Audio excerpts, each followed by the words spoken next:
Excellencies, ladies and gentlemen, I feel really very honored to be standing in front of you today and discuss the matters that are concerning both Italy and Somalia and Africa and Europe as well. I would say that the matter of Somali-Italian relations are one that is very much valued on our two sides. And this is the basis upon which we can build an even brighter future together. In addition, there are those friends of both Somalia and Italy who have joined us tonight, like ambassadors, diplomats from other missions in Rome, and I also wanted to welcome them warmly in this great hall.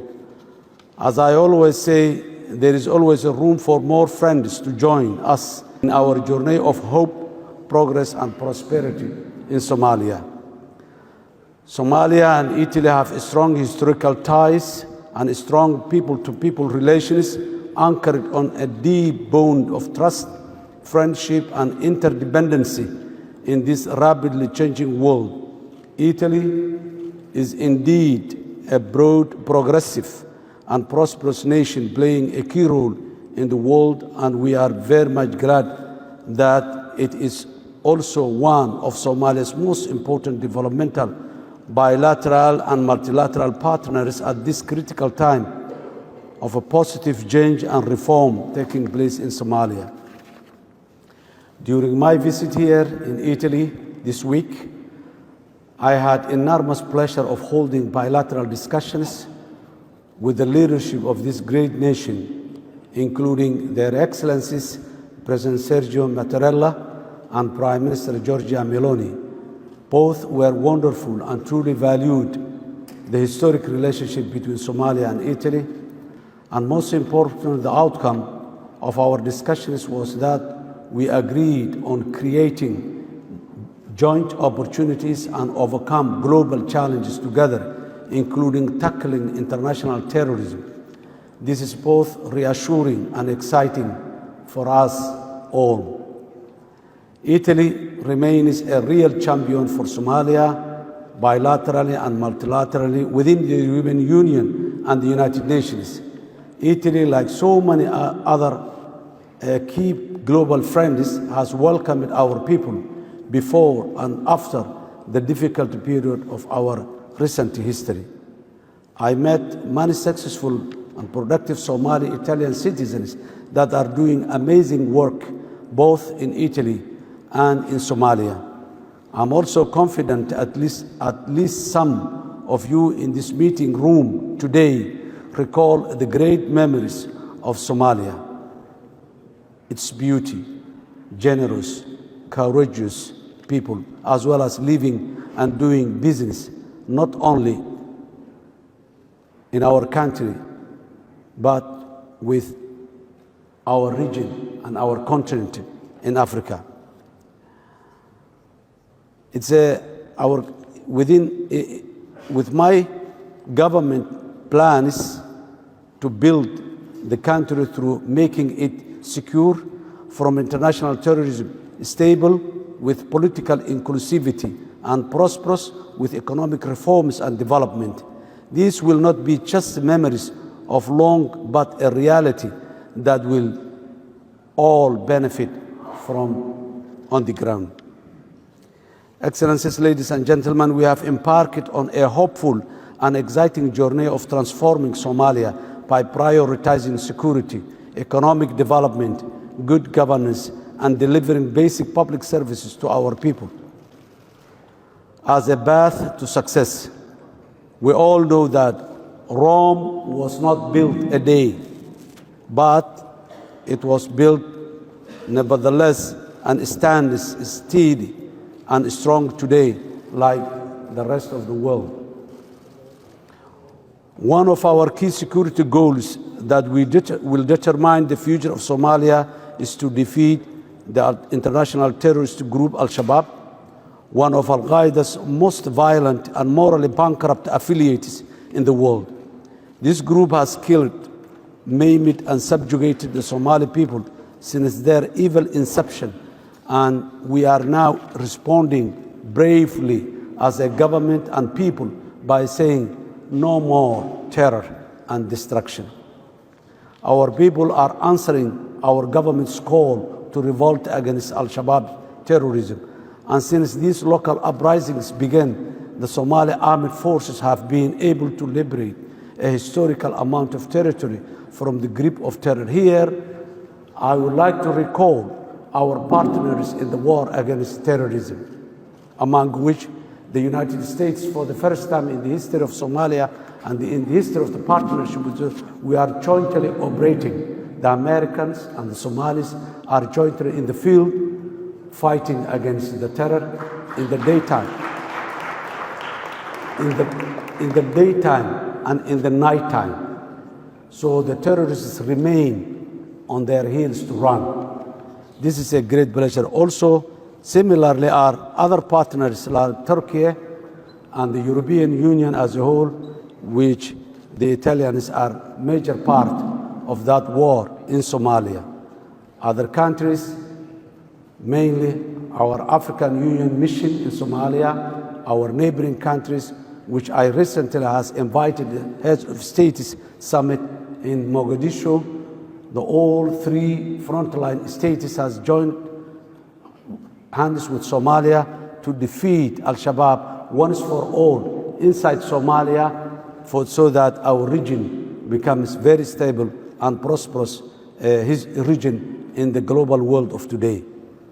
Excellencies, ladies and gentlemen, Italy was among the most prominent investors in Somalia's major infrastructure in the past, including roads and hospitals, key industries, and human development. It was in the partnership with the Italian government that the Somalian National University was established in the 1970s and operated extremely popular and beneficial academic exchange programs with the Italian universities here in Italy.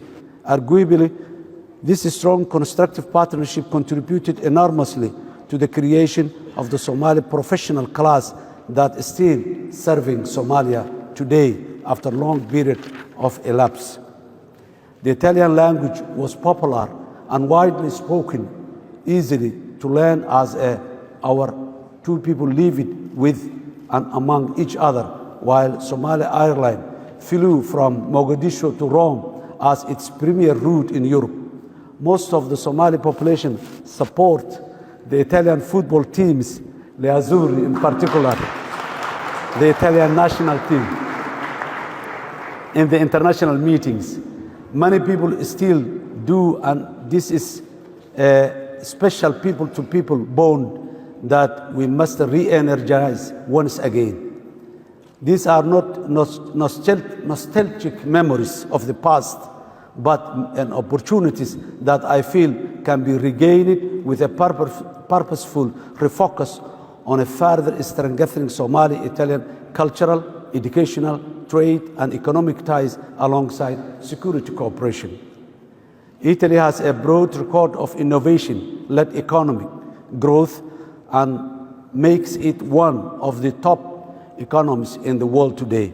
Yet, despite the individual efforts of every government, the reality is that our world today is now more than interconnected than ever before. And without enabling productive international economic partnership across the world, both Italy and Somalia will find it difficult to overcome our growth and developmental challenges of the 21st century. Somalia is truly rich in resources, and our potential as a country is untapped yet. Also, Somalia is the gateway to Africa, the Middle East, the Far East.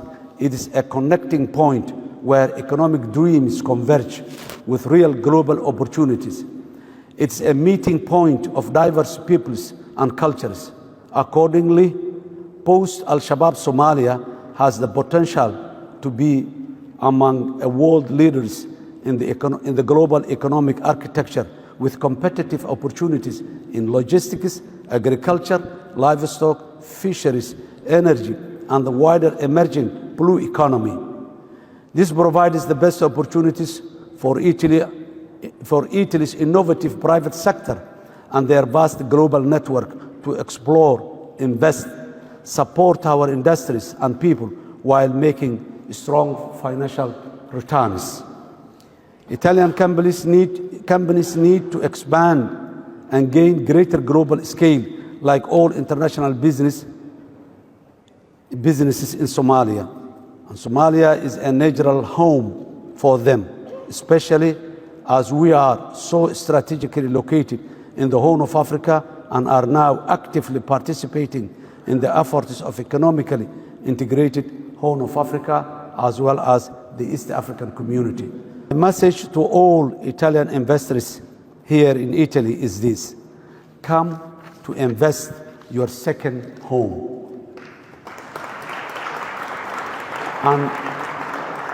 And help us elevate Somalia's special relationship with Italy through joint economic progress and prosperity.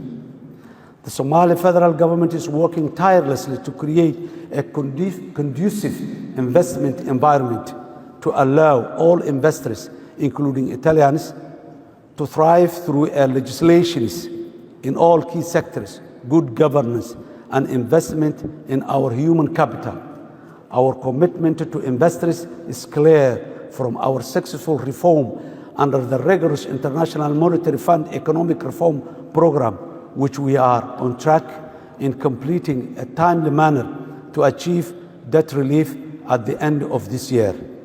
Again, we do thank Italy and all Paris Club creditors for their support, and we continue to count on our special relationship with Italy and others for the support with both relieving our bilateral debts and supporting us to access concessionary and private sector financing for major developmental projects through international financing institutions, which will benefit both our nations and globally. Excellencies, ladies and gentlemen, I would like to conclude by repeating the significance of deepening Somali-Italian relationship through a marriage of our joint history and modern opportunities. Somalia truly considers Italy a valuable ally, unwavering friend, and a supporter in all opportunities and challenges. Somalia and Italy also have many wonderful common friends who are sent ambassadors and representatives to this great gathering today here in front of us. Gatherings today, like the participants of today, like the United States, with whom we must cooperate even more closely to find more specific relationship for the years to come and the generations to come. The world, including growing economies, tackling international terrorism, climate change, as well as creating opportunities in all our countries so that nobody else ever feel that they have to leave their home to be successful in other endeavors. In every possible way, Italy is a special friend to the government and the people of Somalia, and we sincerely want to build a prosperous future for both that benefits for both our people and our nation.